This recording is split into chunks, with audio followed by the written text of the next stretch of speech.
ወይፈን ፍየል ወፈር ያለ ፍየል ነገር ነው በሬ ነው የበሬ ስርያ ነው አካሄዱ ደስ የማይል መጋጃ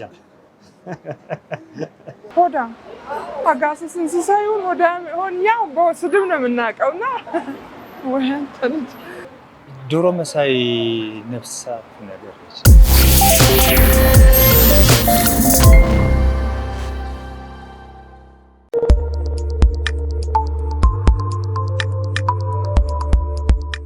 ዜኒት ፋንታ ስሜ ዮሴፍ አለሙ እባላለሁ። አሁን የተገናኘነው ብሔራዊ ቲያትር አካባቢ ነው። እኔ ሰላማዊት መንግስቴ ይባላል። እኔ ዮርዳኖስ ይባላል። መስፍን አየለ። ስሜ በዛብህ መኮንን ይባላል። ስሜ ሚልኬሳ ፋንታ ጋሮማ ይባላል። አበበ አማሃ እባላለሁ። በፐርፐዝ ብላክ ኢትዮጵያ ከገበሬው አግሪ ቢዝነስ ኢንተርፕራይዝ ውስጥ የአሳ እሴት ሰንሰለት ወይም ፊሽ ቫልዩ ቼይን ፕሮግራም ማኔጀር ነኝ።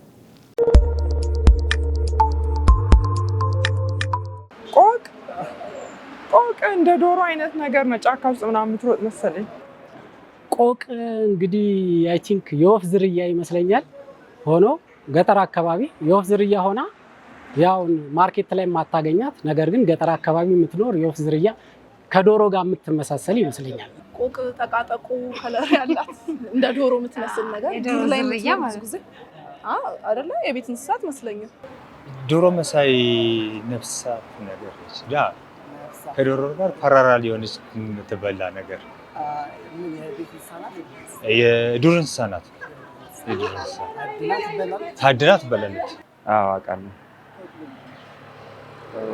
በራሪ ከበራሪ እንትኖች መሀል አንዷ መሰለች። ቆቅ አገልግሎቷን እንኳን ብዙ መረጃ የለኝም፣ ግን ያው በተለምዶ ሰዎችን መናገር ስንፈልግ ይሄ ሰው ቆቅ ነው ሲባል እንኳን ሰማን። ቆቅ እንደ ዶሮ ነገር ናቸው። ጫካ የሚኖሩ ዶሮ ማለት ትችላለህ። ቆቅ ይውላሉ። እኔም በልቼ አውቃለሁ። ቆቅ ስጋ ማለት ቆቅ የዱር እንስሳ ናት። የምናረባት አይደለችም። የዱር ናት። ብዙውን ጊዜ ቁጥቋጦ ውስጥ የምትደበቅ ላባዎቿ በከፊል ዥንጉርጉር የሆኑ ወደ ቡናማ ከለር የሚያደላ እና ሰው ሲደርስባት ወይም ሌላ ነገር ሲደርስባት በድንገት እያሽካካች የማሽካካት ድምፅ እያሰማች በራ የምትሄድ ናት እና ብዙ ጊዜ ቆቅ የሚያጠምዱት ሰዎች ወይ በገመድ ያጠምዳሉ በፈረስ ጭራ ተደርጎ ወይም ደግሞ በዱላ ቅዝምዝም ይባላል። ዱላ ይወረወርና በአየር ላይ ያለች መተው ይጥሏታል። በዛ አይነት ነው ቆቅ የሚጠመደው። ግን የምትበላ የዱር የወፍ ዝርያ ናት።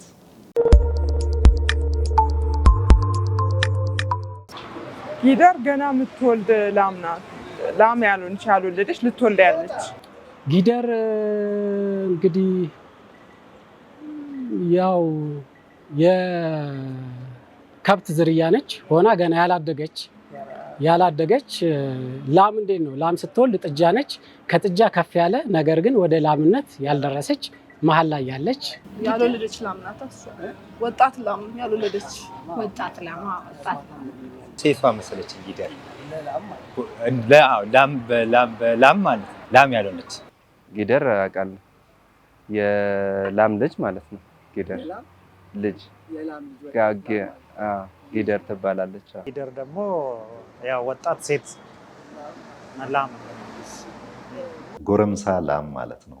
የላም ሴቷ በጉርምስና ስቴጅ ላይ ያለች የመጀመሪያ ለመፀነስ ዝግጅት ላይ ያለችው ያቺ ወጣት ላም ልንል እንችላለን። ጊደር ነው የምትባለው። ወይፈን ገና ለእርድ የደረሰ ወይፈን ወንድ ሆኖ ያው ከጥጃ ከፍ ያለ ነገር ግን ወደ በሬነት ያልደረሰ የከብት ዝርያ ነው። ወይፈን ፍየል ወፈር ያለ ፍየል በሬ ነው። በሬ ነው የበሬ ስርያ ነው። የሚጉዲ አይደል? ምን ሊሆን ይችላል? ወፍራም አይደለም አንቺ ተረት እንደውም አለ ሁሉንም መስማት መመለስ እኮ ችግር የለም። በሬ የበሬ ወይፈን ማለት እንትን ያላለ በሬ ያልሆነ ወይም ደግሞ ጥጃ ያለው መካከል ላይ ያለ መሰለኝ።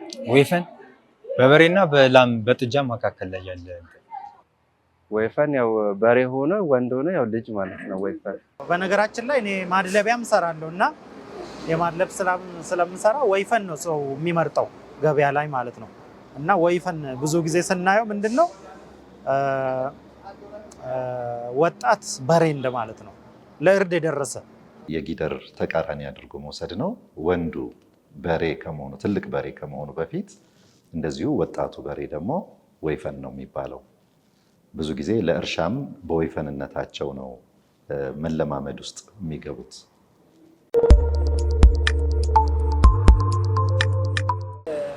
ለእርድ የደረሰ ወንድ ከሆነ ሙክት በግ ነው። ሙክት ለእርድ ነው። ሙክት ማለት ከኖርማሉ ለምሳሌ የበግ ሙክት ስናይ ከኖርማሉ በግ ከፍ ያለ የተቀለበ በሰውነትም በፊዚካሊም ወደ ጮማነት ከፍ ያለ የተቀለበ ይመስለኛል። እሱ ለእርድ የደረሱ ማለት ናቸው። የሰቡት የሚባሉት በግ ፍየል ሙክት ማለት ያለ ያልተቀጠቀጠ ምናምን የሚል ይሆን ሙክት በቃ ያልተቀጠቀጠ መሰለኝ ብቻ ሙክት በሬ እንደሚባለው ሙክት የደለበ ሙክት በሬ በብዛት ያው ለበዓላት ለተለያየ ዝግጅት ሊሆን ይችላል። ሆቴሎች ላይ በሬ መግዛት ሲፈልጉ ሙክት በሬ እኔ ማቀው ከበሬ ጋር የተያዘው። ሙክት የሚባል ደግሞ ስብ ያጠራቀመ እንደማለት ነው። ስብ ያለው እንደማለት ነው። ሙክት ለበሬ ነው፣ ለወንዱ ነው ሙክት። ለሴቷ ደግሞ መሴና ትባላለች። ዶሮ ሙክት አይባልም። በግ በሬ ሙክት ይባላል። ሙክት ለፍየል ለሌሎችም እንስሳቶች ጭምር ይሆናል። የደለበ ማለት ነው። ለምግብነት ስጋው እንዲዳብር እንዲደልብ በልዩ ሁኔታ እየተቀለበ የሚቆይ እና እንደዛ ተደርጎ የተዘጋጀ እንስሳ ብዙውን ጊዜ ይቀጠቀጣሉ፣ ይኮላሻሉ። ለመራባት ከሚጠቀሙ ይልቅ ሰውነታቸው ስጋ እየያዘ እንዲሄድ ሲባል እንደዚህ አይነቶቹ እንስሳት ያ ወንዶቹ ናቸው በዚህ መንገድ እንክብካቤ የሚደረግላቸው። ሙክት የደለበ የቤት እንስሳ ማለት ነው። ጎዳ አላውቅም። እኔ ደቡብ ሰውም ስለሆንኩ አላውቀውም። ጎዳ አማርኛ ቃል ነው። አይ ጎዳን ይቅርታ አድርግልኝና አላውቀውም።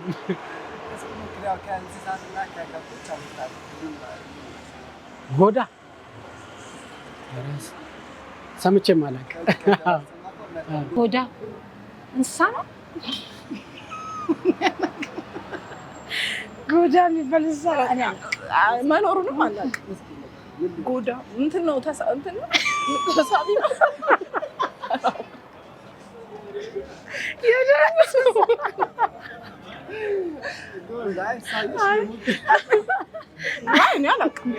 ናይ ጎዳ የዱር እንስሳ ነው።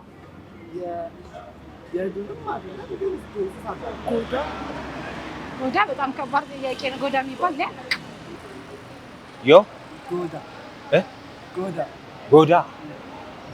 ጎዳ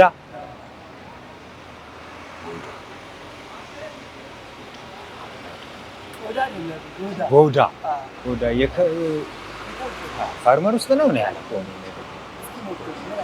ጎዳ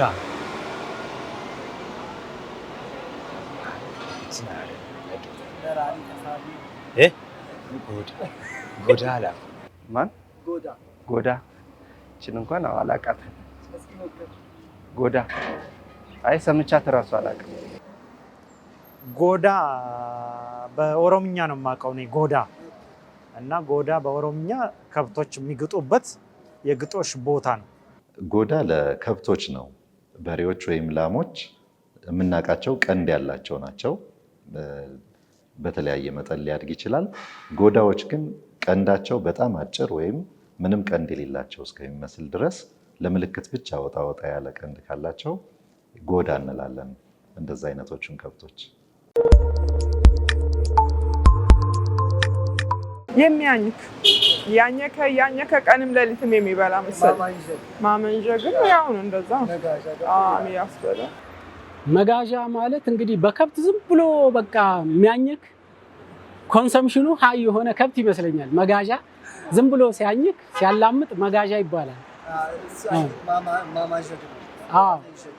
ማመንዠግ መጋዣ እንግዲህ አይ ቲንክ ከኖርማል ኮንሰምሽኑ ይበልጥ ኮንሱም የሚያደርግ ከብት ይመስለኛል። መጋዣ ሲያኝክ መጋዣ ነው ይባላል። እንደዛ ይመስለኛል። እርግጠኛ ግን አይደለሁም። መጋዣ ከብት ነው ከብት መሰለኝ። መጋዣ ማለት ለጭነት ምናምን የሚያገለግሉ እንስሳቶች አይደሉ? የሆነ መጋዣ ለጭነት የሚያገለግል ነገር መጋዣ ዝም ብሎ የሚበላ ነው። በከብትም ይሁን በሰው አላውቅም። እንግዲህ ዝም ብሎ የሚበላ በብዛት ምግብ የሚመገብ መጋዣ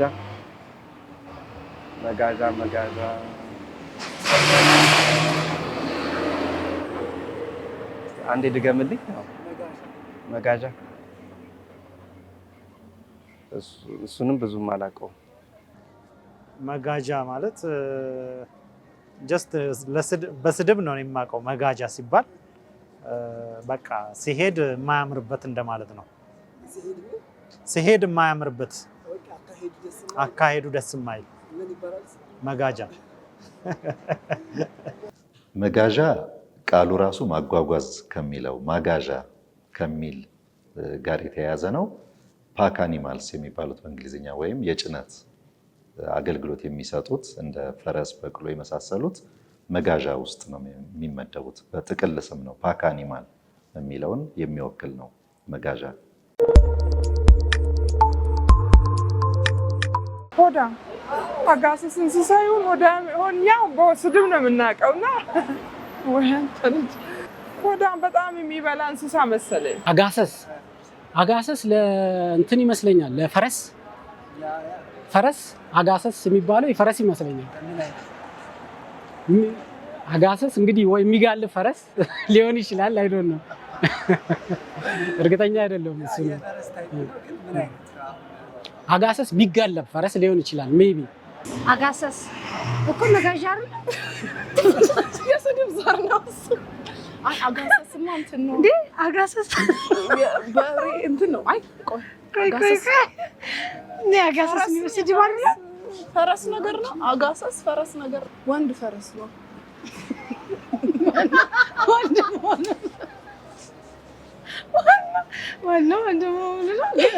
ሴት አትሆንም። ምክንያቱም ሴቷ ባዝራ ምናምን የምትባለው ወንዱ ሊሆን የሚችለው እኔ የማላውቃቸው ነገሮች ነው የምታወሪው።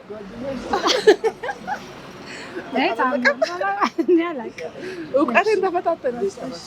አጋሰስ ፈረስ ነው። ፈረስ ወይ ለትራንስፖርቴሽን ሰርቪስ የምንጠቀምበት ወይ ለጋሪ ወይ ይሄ ሆርስማኖች ተይዘው የሚሄዱበት። አጋሰስ በእንትን መልክ ነው የማውቀው፣ ሰዎች ቃላቱን ሲጠቀሙ ነው። ያው ይሄ አጋሰስ ሲባል እንግዲህ ያው ብዙ ነገር የሚያግበሰብስ ያገኘው የሚበላ እንደዛ አይነት ነገር ነው። አጋሰስ ለፈረስ ነው። አጋሰስ ደግሞ የሚሉት እና ያልሰለጠነ ያልተገራ እንደማለት ነው። የጭነት ፈረስ አጋሰስ። አጋሰስ በአሁኑ ጊዜ የምናየው እንስሳም አይደለም። ድንገት በጣም ሪሞት የሆኑ ሩቅ ቦታዎች ላይ ሊኖር ይችላል ይሄ ዝርያ። ግን አጋሰስ ማለት አሁን ከምናውቃቸው ከፈረስ ከበቅሎ በጣም የሚበልጥ ግዙፍ የሆነ የጭነት እንስሳ ነው እና በድሮ ጊዜ በአጋሰስ ከባድ ነገሮችን ጭነው ረጅም ርቀት ይሄዳሉ። ግዙፍ ስለሆነም ብዙ ይበላል አጋሰስ እና አንዳንድ ጊዜ ሰዎች ለስድብም ይጠቀሙበታል። ብዙ የሚበላን ሰው ይሄ አጋሰስ ለማለትም የሚጠቀሙባቸው እንትኖች አሉ። እንደዚህ አይነት እንትኖች ግን እንስሳው በአሁኑ ጊዜ የሚታይ አይደለም። በድሮ ጊዜ የነበረ በብዛት የነበረ ለንግድና ለረጅም ርቀት ጉዞ የሚያገለግል የማጓጓዣ ወይም የጭነት እንስሳ ነው። ከአሳ ተገፎ የሚወሰድ ስጋው ፓርት ብቻ የተበለተ ስጋው ብቻ አጥንት የሌለበት። ፊሊቶ እንግዲህ ከአሳ ሞር የተለመደው የአሳ ፊሊቶ ነው። ከአሳ የሚገኝ ምርት ሆኖ ቤታችን ኩክ አድርገን የምንበላው የአሳ ምርት ነው። ከአሳ የተዘጋጀ የተበለተ የአሳ ምግብ ማለት ነው። ፊሊቶ የአሳ ጥሬ አሳ አይደለም አሸንኩና ምን ይጣለስ የተስተካከለ ቁርጥ እንደማለት ነው። የአሳ ቁርጥ ፊሊቶ አሳ ውስጥ ያለ እንትን ነገር ነው እኮ አሳ ውስጥ እንደዚህ ኦፕሬሽን ተደርጎ አሳው የሚወጣው ፊሌቶ አላውቀውም። ፊሌቶ ደግሞ ወደ አሳ መጣ አሁን ደግሞ እና ፊሌቶ አሳ ማለት አጥንቱ የወጣለት የአሳ ስጋ ማለት ነው። ፊሌቶ ይሄ ቃል ወይ የጣሊያንኛ የአውሮፓ ቃል ነው። የእንግሊዝኛው ፊሌት ነው። የአሳ ከግራና ከቀኝ ጎኑ በኩል ያለው ዋናው ጡንቻው ስጋው የምናገኘው የጎን አጥንቱ ላይ ተለጥፎ የሚገኘው ዋናው ስጋ ነው እና በሁለቱ ሳይድ ያለው ተቀርፍፎ ሲወጣ ያ ፊሌቶ ይባላል። ያ ስጋ ብዙውን ጊዜ ታሽጎ ለገበያ የሚቀርብ ማለት ነው እንጂ ፊሌቶ ብዙ ሰዎች እንደሚሳሳቱት ራሱን የቻለ ዝርያ አይደለም። ፊሌቶ ከተለያዩ የአሳ ዝርያዎች ላይ ከሰውነታቸው ላይ ተቀርፍፎ የሚወጣ ትልቁ ሙዳ ወይም የስጋው ፓርት ማለት ነው፣ ጡንቻው ነው።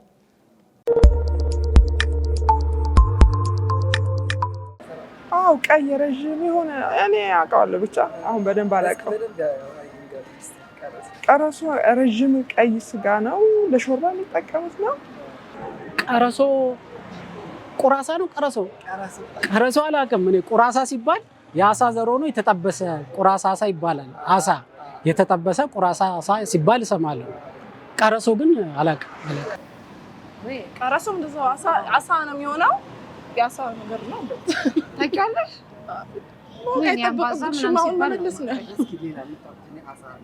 አምባዛ ሲባል ሰምቼ አውቃለሁ። እና እነዚህ ምንድን ነው የሰርዲን አሳዎች ሰርዲን ምናምን ትናሽ ዱር አሳ ነባሪ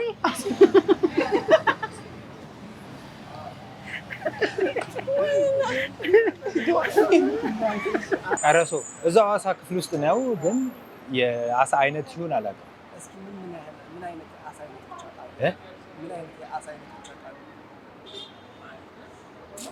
መጋቢም አይደለም ተጠቃሚም አይደለም። እኔ ብቻ ያው በማንበብ እሱንም ብዙም አላውቀውም እውነቱን ለመናገር። ቆሮሶ ኦኬ። ቆሮሶ ማለት ደግሞ የአሳ ስጋ ሆኖ እንደ ቋንጣ እንደማለት ነው፣ የሚጠበስ። ቀረሶ ቲላፒያ የምንለው የአሳ ዝርያ ነው። የተለያዩ ዝርያዎች አሉት። በተለይ ግን ናይል ቲላፒያ የሚባለው ወይም ከአባይ ወንዝ ጋር ተያይዞ ነው ስሜት ይወጣለት። በብዛት ገበያ ላይ የሚገኝ ለእርባታም በዓለም ላይ ታዋቂ ከሆኑት የአሳ ዝርያዎች አንደኛው ነው። ኢትዮጵያ ውስጥም ሀገር በቀል ሆኖ በብዛት የምናገኘው ነው በየወንዞቹ እና በየሀይቆቹ። እና ቀረሶ በተለይ በጥብስ መልክ ሙሉ አሳው ተጠብሶ የምንበላው፣ ጅራቱ ድፍን የሆነ ቅርጽ ያለው እና ከላይ ደግሞ ክንፎቹ እሾሃማ የሆኑ የላይኛው ክንፎች በጀርባ በኩል ያሉት እሾሃማ የሆነ የአሳ ዝርያ ነው። በኢትዮጵያ ውስጥ ቀረሶም ለገበያ በጣም በብዛት ከሚቀርቡት አንዱ እሱ ነው። ግን በዝርያ በኩል ሌሎች ዝርያዎች አሉ ውሃዎች ውስጥ በብዛት በዝርያም አይነት በቁጥራቸውም በብዛት የሚገኙ አሉ። ግን ሁሉም አሳዎች ለምግብነት የምንጠቀምባቸው ስላልሆኑ በገበያ ቀርቦ ምግብነት ላይ ግን በብዛት የምናየው አንዱ የቀረሶ ዝርያ ነው። ማስገሪያ የሚባል ነገር አለ መሰለኝ። መድኃኒት ነገር ነው። ባህር ውስጥ ከተው የሚያወጡበት ማስገሪያ ሜንቱ መንጠቆ ነው።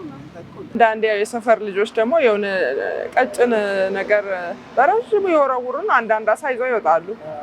ብርብር የሆነ ቅጠል እንትን የሚቀመም እንትን መሰለኝ ማስገሪያ። አይ አሳዎች ዝርያዎችን አላውቃቸውም። አይ ከአሳ እኔ አሳ በቃ አሳ መሆኑን ብቻ ነው። ያው አሳ ነባሪ